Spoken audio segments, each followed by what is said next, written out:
Pablo is Spanish. So. Yeah. So Pablo is going to show us, I think, the last site presentation, unless somebody else wants to explain how they are using EasyBuild. There's plenty of time today. Maybe after Pablo's presentation, because he's going to talk a bit about RPATH support we have now in EasyBuild, we can take a closer look at how close we are to declaring it stable. Maybe we are already there. In my opinion, we are. I haven't had any major issue. So we can discuss that afterwards. And maybe after how we do the next one. Well, the source bin has a number. Okay. The wheel version needs Q9, so I have to. Okay. Yeah. So to chain. Akram was working yesterday on building TensorFlow from source on GPUs, and we got it to work. And now checking whether it actually implements performance benefits. So maybe by the end of the day we can show some results there.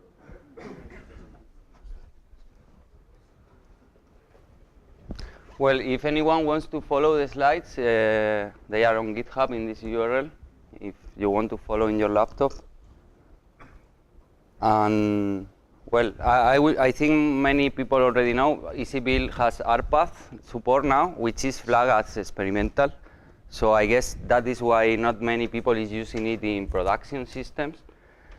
But Kenneth kindly asked me to show my experience with it, because we are using it in our cluster since a few months ago.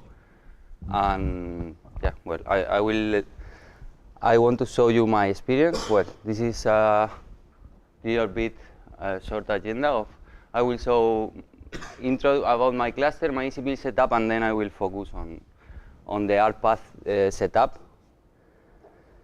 Well, my name is Pablo. I am a system engineer. I write some ugly code, but it's not my better skill. I use EasyBuild since 2014, I think. Well, actually, when doing the luggage, I found the FOSDEM teaser for 2014, so I guess it was 2013, and then in 14 I met Kenneth and all the community in person for the first time. And I am EasyBuild contributor. I contribute mainly bioinformatics easy configs, and yeah, well, and some small tweaks. And okay, my cluster, I won't go in details. We use a small or medium-sized cluster in the University of Basel. Our group is called sciCORE. It's the scientific computing for the World University. So we support the World University and also some Swiss Institute of Bioinformatics groups. And we use CentOS. I think this is more interesting for this talk, because you can see we have like around 50 active users every day. So our software stack has been tested by some users. It's not just that we have built it and that's all. The users are really using it with the RPath support enabled. Okay, here are some statistics. We have like near 1,000 modules, all them in Lua format. And we use LMod for the modules management. So, well, we use the cache, which is really convenient when you have many modules, because it makes really much faster the module available. And also we do module load from cache, which also improves the performance a lot. And we use LMod 7 something. Here it is, 745. We don't remove modules. Even if we have near 1,000, the users don't see all those by default. If they do the show hidden option, then they get the full list. But by default, we keep the more recent ones, and the others are hidden. This way, if a user has a legacy script which is loading a really old module, and they don't worry about modifying it, the script will also work. But if a new user comes to the cluster and they do module AB, they will only get the recent ones, which is the ones we want them to use. But we don't break we don't break all scripts. About my EasyBuild setup, we have, I take care of the EasyBuild setup in our cluster, and I use 2 dedicated accounts. One is the EasyBuild account, which is where I do all the testing, play, development. So with this user, doesn't have access right to the main software stack, so I'm confident I won't break the main software stack while developing and testing. This also helps me because there are some installation with, in the background, install some software to the central software stack, like extra Python modules or whatever. And then having a user who doesn't have access to the main software stack, you make sure you can find these kind of exceptions. When you get a permission denied, you cannot write to the central software stack. And then once we are happy with the EasyConfig, we have another user, which is the soft user. Okay. We have the soft user, which is the user who really has access to the software stack. And then usually this user only does a git clone, downloads the EasyConfig, and then we deploy to the central software stack. Really, the work is done with the EasyBuild user. We use op-arch generic. We have, our system has like 5 or 6 different generations of CPUs. Before I was maintaining a software stack for each of these generations. When I moved to CentOS 7, I gave up because this was really overwhelming. I was overloaded. I was not able to manage this. And well, this is a different discussion. If you want, we can discuss with a beer if it's worth or not. In my special case, if I had to maintain all the generations I have, I will only do this. And the software management in the cluster is only one of my tasks, where I spend only some, so I cannot focus only on this. Also, this way, with using the generic thing, we have bioinformaticians who want to use this in their lab, in their desktop machines. They want to use this in web servers. They want to move the software stack around, so I have a generic one which works everywhere. For some specific cases where I know really the user is really using the CPU features for a special application, then I do custom builds for these users. But the default is generic, so it runs anywhere. I know many people won't like it, but well, it's how I have to do it now. My main toolchains are Gulf 1720. I was joking yesterday that I am old school EasyBuild user, because I guess not many other people is using it yet. But yeah, I started with Gulf 1410, and then it took me quite some education time to teach my user what means a toolchain and what is Gulf, and and Gulf stands for GCC, OpenMP, OpenBlast, blah blah blah. And then, yeah, it was not worth the effort now to explain that now Gulf is FOSS. So I just stay in Gulf. It works for me. I only switch for some applications which require a more recent compiler, or for some applications which really need a different toolchain. But everything, 90% of the tools of the application compile with the GNU toolchain, use Gulf 1720. And I have RPATH enabled by default since a few months ago. Basically, when we moved to CentOS 7, I decided to give it a try to RPATH, even if it was experimental. But I said, okay, as we are moving the users slowly, if I deploy RPATH and I see that there are big issues appears in the way, as we are in test phase, I can easily stop the cluster for one day, or I rebuild the software stack in the background, and then I switch, because we are testing, so it's fine. And I did it thinking that probably I will have to roll back, but we still use it, and it's production, and it's working.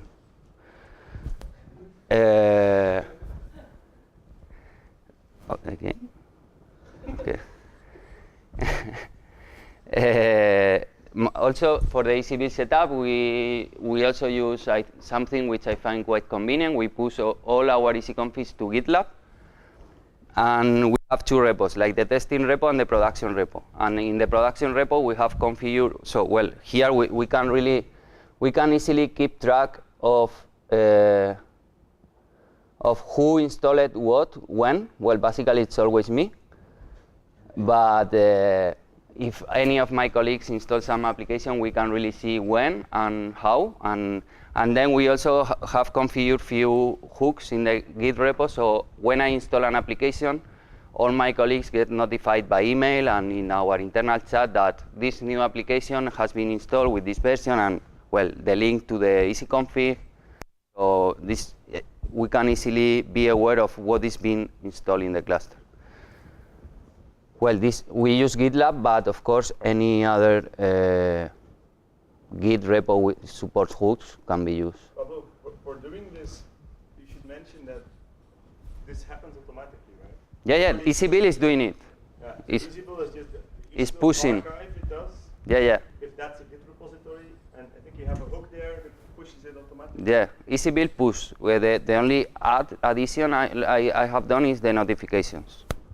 But, well, I find much more convenient than the default flat files because, with the flat files, you lose track of changes. You don't get when you install the application, in which machine. Well, it's, and here you have everything in a single Git repo.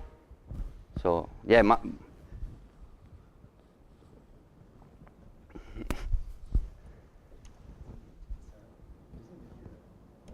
I don't know. It's. Keep going. Well, what is RPATH? This is from Wikipedia, so I won't read it. But basically, RPATH. I don't know if I say it totally correctly, but it hardcodes in the header of the binary the full paths of the libraries which are being used by this binary, more or less. So I think the important thing is RPath takes precedence over LD library path. So if the usual way is the binary checks what paths you have in LD library path to find for the libraries. And the libraries are not defined as a full path, but only at the library name. But in RPath, you can put in the header of the binary the full path to the library. So if it will take precedence over LD library path, no matter what you do in LD library path. How RPath is supported in EasyBuild? Well, this was implemented by Kenneth. It's basically, I won't read it. You can read it in the official docs if you want, but it's a wrapper which is modifying the compiler flags required to enable RPath on the fly. Well, Kenneth can give more details about that if. Kenneth probably knows better, but for you as EasyBuild user, it's transparent. You just enable EasyBuild, please do RPath, and EasyBuild calls the wrapper. And for example, if you have the GCC capital L a path to a library, this will be replaced by the right RPath flag to, well, I don't know really. I haven't read the code in detail to know all the changes which are being done, but I think the interesting thing is to know that it's more or less transparent for you as EasyBuild user. EasyBuild is doing the magic. And also, this I think is interesting. Why I was pushed or I decided to try RPath? It's because we have many unexperienced users who don't know what is LD library path. So really, they have no idea, and they don't care. And we have many bioinformaticians who have to load a lot of modules. The typical pipeline is I load like 20 different modules, and then inside the job I do a lot of steps. This, in our previous setup, it was leading us to users loading one module, and then another, and then another, and then I switch libraries and modify LD library path, and even depending on the order where they load, LD library path was different. So at the end, nobody knew what libraries they were using, because it was the environment was a mess. Also, on top of this, they were adding to buffer C export LD library path to my home folder, whatever. So it was like, okay, reproducibility is not the best for this kind of jobs. It's like, luckily they work, but God knows if they can run exactly the same again, because it. So we decided that to give it a try to RPath, because this way, if I link an application with this library, I know this application will use this library, and I don't care what the user is doing in the environment. They can continue doing whatever mess they want, but the binary I install use the library I decide it should use. This is the main motivation, and I think it's working. Well, some some of the advantages. You can see that even if I don't load any module, I don't have LD library path defined, but still, if I try LDD in a binary, I find the libraries. Usually, if you don't use RPath, if I try this LDD line, for example, end courses will not be found, and libset will just say not found. But with RPath, as the full path to the library is hard-coded in the binary header, the binary will find it. And also, in this example, I have an empty LD library path. But if I define a wrong LD library path, which includes, for example, libset, this one, still my binary will use the right library. Also, another of the advantages is that if I just run the binary, even without loading any module or loading a library path, it just works. It finds the library and can be executed. Well, this is not really practical because you don't have the binary in your path, so you have to know the full binary name and blah, blah, blah. It's not something we recommend to our users, but yeah, if some users, even if you don't recommend, you know they will do it. So if they decide to hard code like this, it will still use the right libraries, no matter what modules they load. Exceptions. Yeah, we have found some applications we didn't build with RPath. For those, I asked Kenneth to please add an option in toolchain ops to disable RPath at the EasyConfig level. But from near 1,000 applications, we only have 7 exceptions. So I think it's, and probably more of them are exotic applications which have weird build systems where injecting the RPath flags is not trivial. I guess that probably they can be fixed. To be honest, I haven't spent my time on that, because if I find this kind of problem in an application which is widely used and really many people is using it on a daily basis, I will spend my time. But many of these applications have been developed by a PhD in wherever, and we have 2 users using it. So I haven't spent the time to I have more urgent things where to spend my time. Which resolve that? I don't know, I can tell you later. Yeah. I know one example is OpenFOAM. For us, we use our cloud as well. OpenFOAM does something very, very exotic. Yeah, one of the examples is OpenFOAM. It does something very exotic that you need LD library paths just the easiest way to do it. I think John fixed them for OpenFOAM. Okay. I think it works. Okay. I'll have to recheck maybe together to see. I have another comment about RPath that you didn't mention. There's also a performance benefit. Okay. Because if you have a very, very long LD library path with like 30 path entries, every single executable you run will check the libraries in all those entries. Yeah, I know. RPath and the binary only check those that are relevant to the binary. I haven't mentioned because I have this performance problem, because I still keep LD library path. I will show now. Yeah. But yeah, with the kind of code I run in my script, in my cluster, be sure that this LD library path penalty, it's not something I have to worry, because the crap my users are doing, really having this LD library path, it's okay, I can live with that.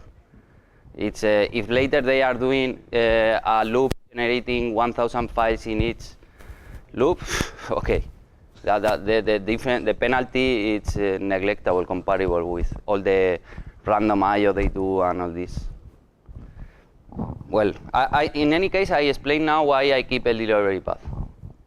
Do you remember what kind of issues you ran into? Was it the EasyBuild sanity check that was failing, or was the build Probably. failing, or it's a mix of things? Sometimes the sanity check was failing, and the others, this it's like months ago. I don't remember, but I can. If you want, we can run the easy configs and then see the errors. Yeah. Okay. I can easily find them and. Yeah, And yeah, this is exactly what. Sorry. Sorry, yeah, it should have been improved in 3.5, so There was some bug. could retry. Ah, okay. So anyway, Okay. Good to know. So this is related to what Bart was mentioning. So you don't need you don't need it if your users only run software stack application from the software stack, which you have built with EasyBuild and RPATH.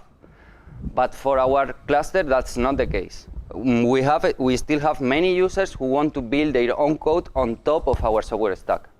So if they do module load boost, they expect LD library path to point to the boost libraries, because this is how they are used to work.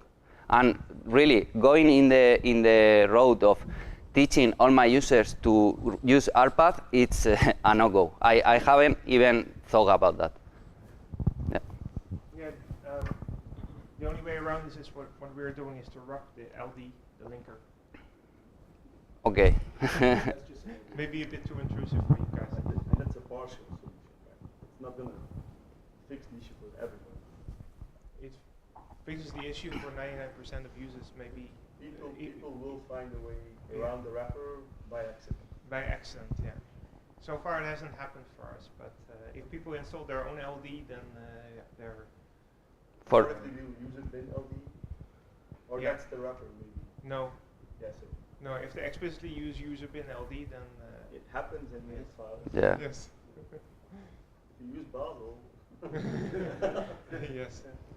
And for me, one of what I wanted to get is that it should be as much transparent as possible for my users. So I wanted that they don't really feel the difference, but still, whatever I build with EasyBuild, it's really using the libraries I have defined. Tell me. While we are still on this topic, has anybody tried to use container technology and capture the invocation of USR binLD or similar things? Is anybody already doing it among us? To see how, if they hard code, no. Mm-hmm. We have an issue on that somewhere to like detect that people are using CC rather than DCC, for example. If you now fix it another way, I haven't actually looked at how often that happens. Okay. So yes, in theory you don't need it, but I keep it just for so the users are more don't feel the difference, so they can use the software stack the usual way or how they are used to use it. Yeah, some problems I found and how I try to work around them is it's true that I have mentioned there are 7 applications which fail when you build with RPath. So what I do is, in my development account, I don't use RPath at all. I only use RPath when I go production. This way, the regular build runs without RPath, without the RPath wrapper inside EasyBuild. And when I know it's working, or maybe I try while testing, I also add the RPath flag, but on command line. I mean, on live for a test, but I only apply usually RPath when I go production. Then I can easily identify if the problem has popped up when I have enabled RPath, because this was working in the test environment, but not in production. And then, okay, this was one of my main concerns. It's, okay, let's see how many tickets we will get because of this, and how many user complaints. And I guess many people will be also asking, so 0, really. We got no user complaint. Nobody, they didn't notice. Well, I get you are like this now, but really, nobody noticed. It's like 99% of our users didn't notice the difference, and the 1% who noticed is because I told them. So for the users, the software stack is as it was before. No, I was really surprised because I was also did this during the test phase when migrating to the new system, because I say, okay, we have the excuse we are in test. So if I see that people start complaining and hitting too many problems, I always have the option to roll back, and I disable RPath and I rebuild everything. But since nobody complained, well, it's still production. So why were people playing around with LD library path? Because they don't need it. Sorry? So you said part of the reason you're using RPath is because people were breaking things. Yeah. with LD. Part of the reason is that people were breaking things with LD library path. Nobody has complained that the magic they do with LD library path is not working anymore. So they don't need it. So why are they doing it in the first place? Are you asking me to know why my users behave like they behave? I don't know. But it could have been. Surely it could have been that now things work instead of breaking. There's no reason to ask. Well, well, some possible issues that maybe I have missed is maybe some binaries are really not using RPath, but I know EasyBuild is doing some sanity checking, so in theory it should not happen, but it could be. But as I still define LD library path, maybe I haven't noticed. But well, the thing runs, so if that's the case, it hasn't been a problem for me. So yeah, if you are asking if I have done a review of all the applications to double check if RPath is everywhere, the reply is no. Yeah, I don't have the time for that. It's I thought when I start with this, I thought, okay, if users complains, then I will start looking at it because at least I will have a place where to start digging. But as I never got any complaint, I have more urgent stuff to do, and I guess some scripting could be done to browse to check all the binaries, and it's just I haven't spent one afternoon or whatever to do it. So the sanity check that EasyBuild does, it checks the binaries, it checks the libraries, it makes sure that all the libraries that those things need are actually found. So with LDD, it's basically what it does. And it does a hard unset of LD library path at that point. Okay. So the fact that you still set it doesn't matter for the sanity check. Then, okay, I haven't done it, but Kenneth is doing it. That's for all the binaries in /bin and all the libraries in /lib and /lib64. And if well, that's the default location. It will check all the files in those locations, all the libraries and binaries in those locations. And if binaries or libraries live somewhere else for that software, then you can tell it in the easy block or in the easy config file, check those locations too. So the sanity check, our RPath sanity check, it's a separate one from the normal one we have, is quite good in trying to make sure that the RPath actually works. It's not 100% complete, so if stuff is located in a weird location, it'll miss it. But then if you know it's missing it, you can tell it, look there too. And it's a pretty good way of checking it. Yeah. Because at first I wasn't sure at all whether this RPath wrapper magic that we do actually does the proper thing. It seems to, especially with these results. Seems to be working perfectly. Yeah. That's my impression. And then, why is it still experimental? Well, I have asked Kenneth a few times, but... What's your PR? What? Did you PR to remove the experimental? That's why it's still experimental. Yeah, well, I have suggested Kenneth a few times that, in my opinion, should go. My feeling, well, he wrote the wrapper, so he knows the internals better than me, so probably he's aware of any corner cases I'm not aware. But from the practical point of view, or from my experience, it looks ready to go. The main reason is it has been experimental for too long, I think. The main reason was we were aware of some issues that we wanted to fix first, and John actually fixed most of those, I think. We have to check again. And there were some other things, we can discuss it after your talk, some other additions next to the RPATH support that we can do together, but maybe those don't have to block it from being stable. They're just nice to have, and if they're not there... As I have told you, in my opinion, if we make this not experimental, more people will start using it, and really we can, if there is some corner case, we can notice it. Because it will never be perfect. Well, no software will never be completely perfect, so at some moment you have to decide, okay, we open it again, and now I'm reasonably sure we can just declare it stable in the next release, the next couple of weeks. In my opinion, yes. But yeah, I have told you, I have been telling you this for months. So, and well, that's all. Thank you. And if you have any question. Any questions for Pablo?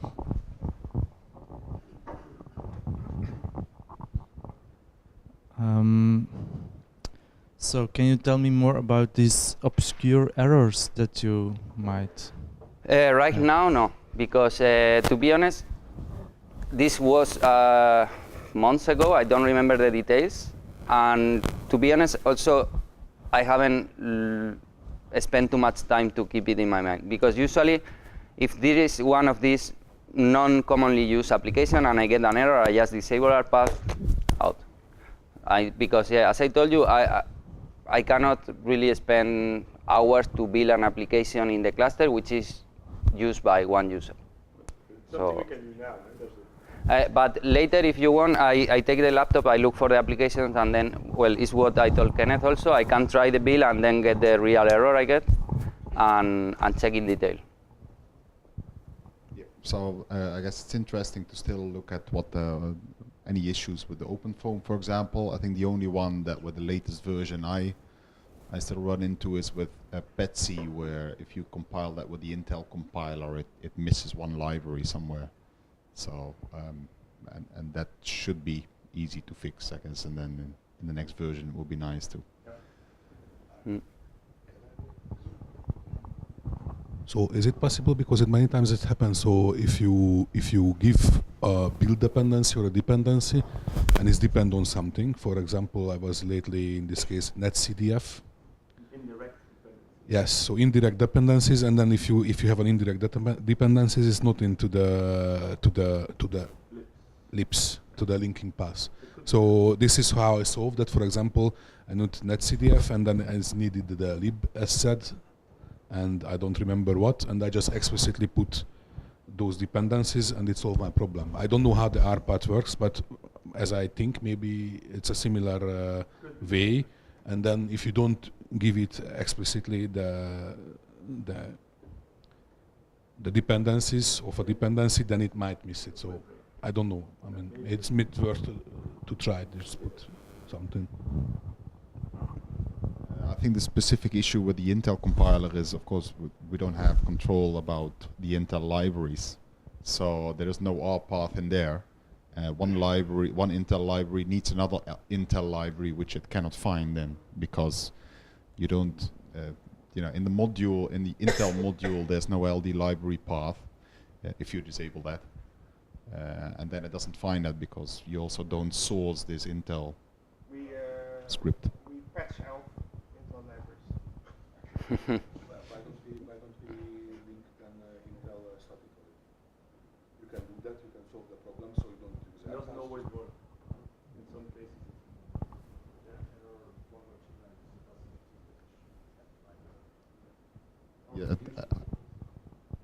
Yeah, I think it's easier to just fix this one corner case where it's an issue rather than all of a sudden building everything statically. So. Yeah. There's a couple Intel libraries that just need $origin added to find. We have. That's certainly a solution. Yeah. Maybe we should just suggest it to Intel to do that in the next release.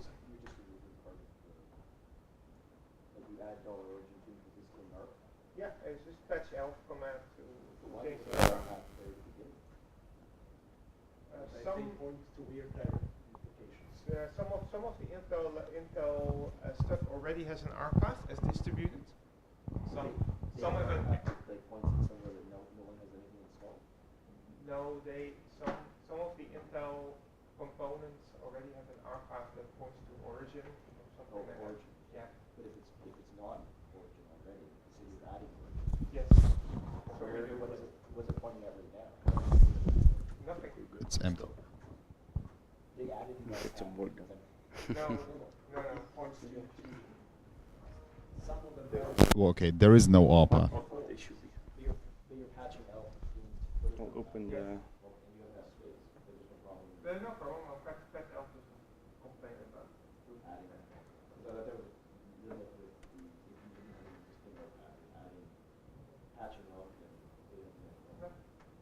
That's one of the things that makes actually initially was adding like big long, big paths, and then adding in, and then so that when they get the patch out, it's always smaller. Okay. But maybe it's not a big deal. They can do it or something, or maybe they extend the header. Yeah. Maybe patch out the header, so extend the header. What's the problem at the beginning that makes more money?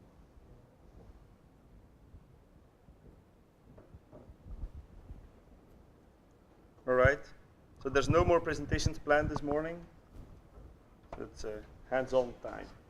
So this is an issue, in fact, the RPATH support we now have, but it's certainly outdated. And some of these things we can just postpone to a later update. It's a bit bigger, but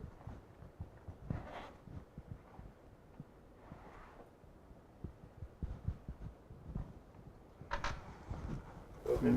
This one may already be fixed. K is certain fixed. Yeah. With minus R thing, I forgot. I have to look into the issue. This was, that's like a nice to have. So you can let EasyBuild install a wrapper script.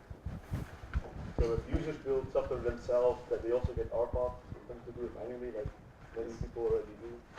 EasyBuild knows how to do RPath wrapping, so it's pretty good. Wrap the compiler for you. This link dependency stuff, this is probably dive into the issue. This is also a nice to have. So, let's see, good example.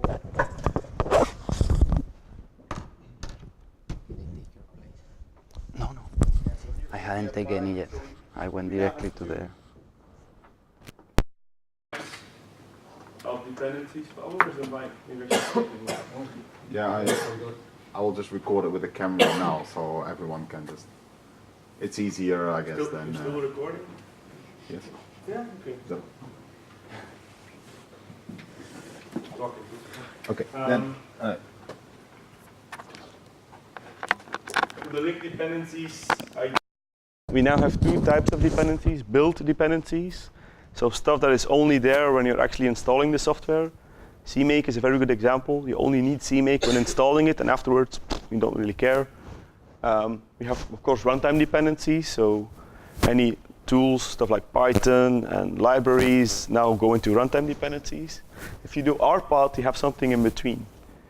For libraries, when you're doing RPath, the libraries only need to be loaded, the modules, when you're building the software. And then RPath takes that library location, injects it into the binaries, and afterwards you don't need to load the module again. It knows where stuff is.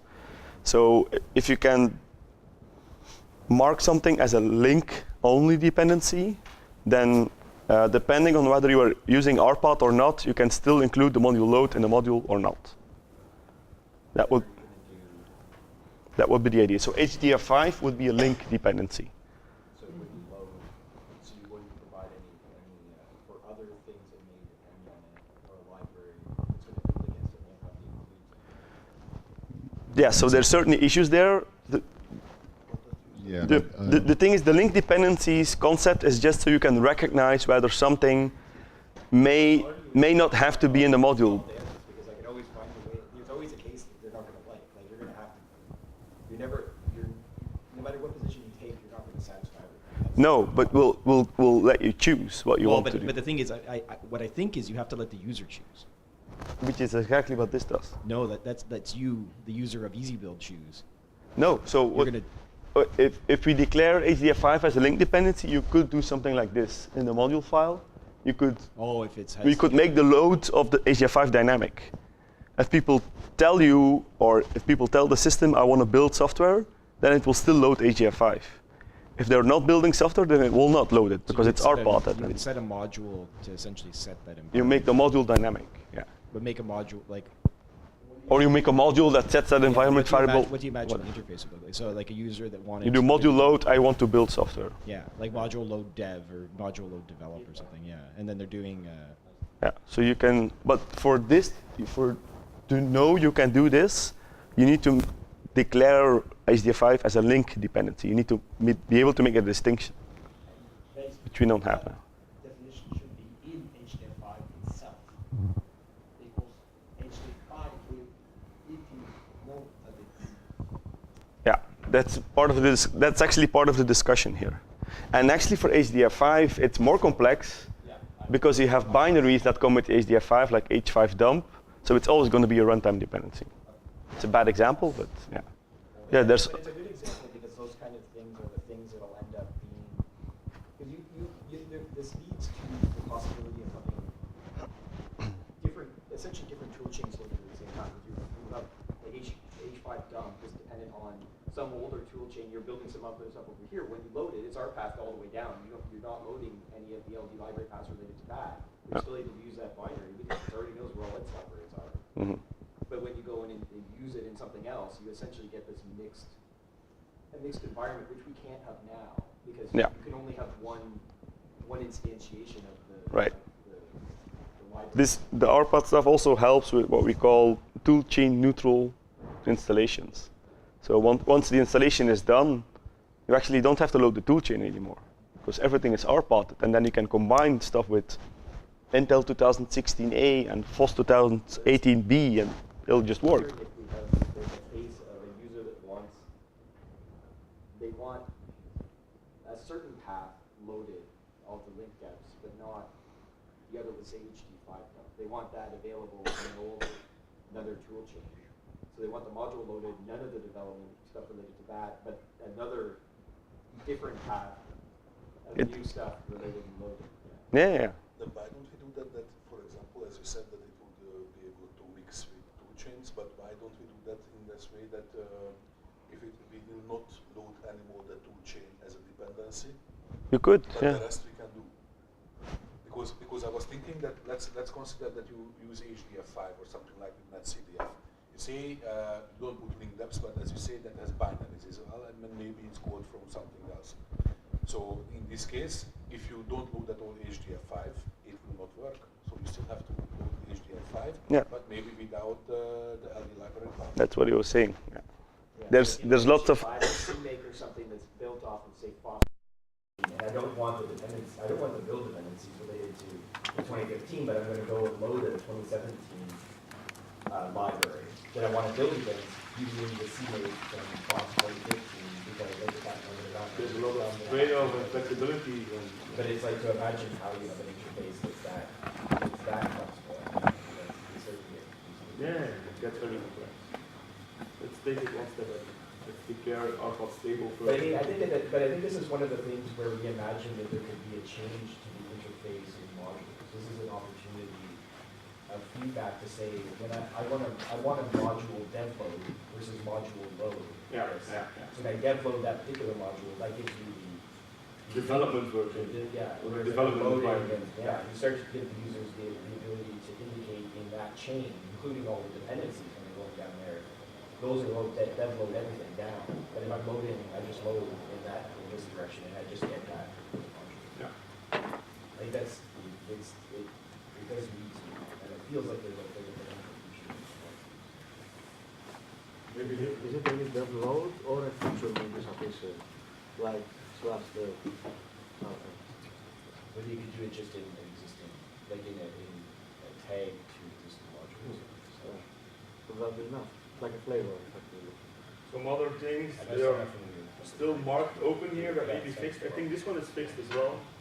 The virtual end issue, you had a bug fix that was supposed to fix this, but I don't think we ever checked whether it's actually fixed. No, I've never looked through that. for this one. So Yeah, so we need to check it still again. work. Well, I think one of the fixes you did is supposed to fix this issue. I don't know about MySQL Python, we could check it again. NPI for Pi, same thing. But Do you have a non-origin version of RPATH? There's still origin in there. still, origin is still there, but I think we fixed that some other way. But do you have an We, option? we now do origin, and we do origin .lib and origin .lib64, and I think that fixes this. My user use virtual and We do all three. Well, but it depends on, I think it depends a bit on virtual. I think virtual. It depends on virtual. Yeah, I think that because the way they were doing it was breaking content. I just thought you might. I think the issue, if I remember correctly, the issue with virtual env is it copies the Python binary, but not the libraries. Right. And then it can't find the libraries anymore, and all things go to hell. It's And I something. think there was something like now where they're doing a similar, or they're still doing that. I have to check it. But do you have you don't have an option to allow, instead of using origin, to use static path? So we have everything in there now. So it's both origin, global lib. Yeah, but what about I want just the whole path? And the whole path. Oh, you do it as well. I think we do all. Oh, because then that would fix the virtual. Yeah, so that's why you have to check this again. I think this one is fixed. I haven't had much good experience with virtual and anyway. I mean, Do you actually want to fix it? I actually removed the documentation from our website to use it. We only used to pip install in some prefix instead. Because it didn't capture, I mean, it couldn't find NumPy or something because Python path isn't That's taking along. part of this approach fixes that. We should probably all use what they do. Which is the site. The stuff they do at Compute Canada, they have a way to fix that. Right. And we should maybe I try to get that documented in the EasyBuild documentation, tell everyone do this. Fix Python. And then we should send a mail to Guido. People at Sersara know him well. Like, look what we have to do. What's the origin thing? I didn't realize you started on that path. Have you tried any? You're not keeping an eye on pull requests? Yeah. It does lead to some potential interesting options as well for building, inverting the tree. Like you could go and you can't do a symbols. So just trying to think of like you could pull all of the software together into a fake root.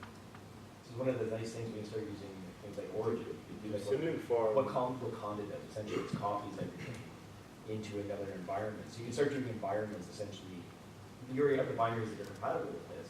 You just start to go grab everything and say, oh, just sync it all into throw this stuff together and everything put it all together. Yeah. It opens up possibilities. Yeah. So I just it relates to the virtual end thing because if you get away from doing what Conda does and says virtual end is broken. Another idea we have, and I also think this is not a blocker, is we now only support RPATH. Some people think they want RunPath instead, they actually don't. Some people think they do, so we can give them flexibility. It's just a different compiler option. So it's just like search and replace in the wrapper. You said both or not? No, we only said RPath. But we can let people choose, shoot themselves in the foot and then go back to RPath. They want to experience that first, then we can have that. And then the RPath sanity check, so the smart checking we tried to do, that was a bit of an issue in some places, but I think half of these are at least fixed. Paraview, VTK should be fixed. I'll be interested to hear what's it with OpenFOAM. Of course, with OpenFOAM you have to do a source, and in the source it sets again the LD library path, I think. So. Why do you have to do a source? We do a lot of stuff in this foam.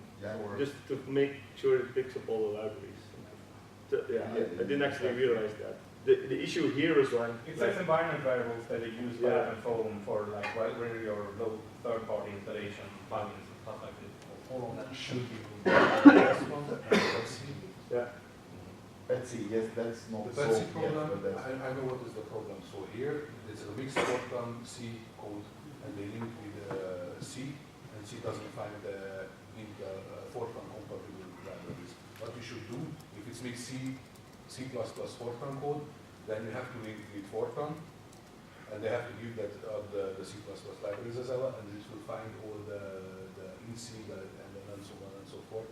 These are the Intel compatibility libraries, Fortran compatibility libraries. Or you have to add, I didn't figure out that if you link with C, how to request the Fortran compatibility libraries. If you do with GCC, GCC figures out that it was a Fortran somewhere, and it includes, but ICC, ICPC, fucks about it. I ran into recently a problem with Ferret when I was doing Ferret. It was exactly the same problem, and I just figured out that if I switch to Fortran to link things, then I don't have Ferret. Yeah. So other than these things, I'm not aware of any other issues. Pablo, maybe go to this issue and just do a dump of the stuff you had to disable RPATH for, so we can check those as well. But I don't see any blockers here to declare it stable. So we can probably like do it right now and just first hands-on, I review my EC copies and yeah, dump them in there, add the list there so we can check. There's a couple of nice to haves here, but nothing that should block it from being stable. So I guess it would be stable in the next section. I have a question regarding the hopefulness of actually removing the library. I think that's a much bigger step. You can already do that now.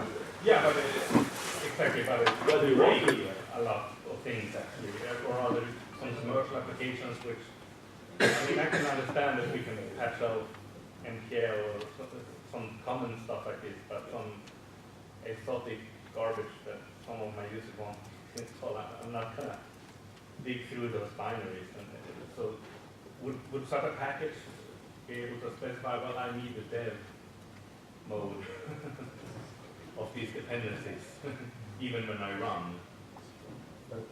You mean on a per package basis? Yeah, for those exceptions that I know with these commercial tools, I'm not gonna dignify it by trying to patch that out, but I would need to have the exception at least to include the library package. It's easy to support. Do you have a particular example that you know about? Or I think it's so obscure, probably no one here has ever heard of it, except with one person. What's the name of the stuff? Oh, I don't know my heart. Something that wanted an open API. Yeah, but for that kind of thing, sure. I mean, for these scoring cases, you could add a flag that you can say in the easy config file, I need to have all the other path, and this is definitely going to work.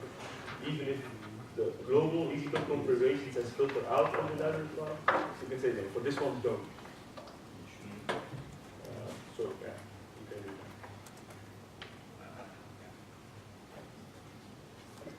that. All right. So the rest of the morning is hands-on. So again, get cracking, send us pull requests. Let's see where we go. Yeah. So the way that it essentially be like this. So when you're building RPATH, it's prefixed function. You just grab this below the install. Don't. So you make it as if the RPM is built at the top level of the path of the install path, but not including the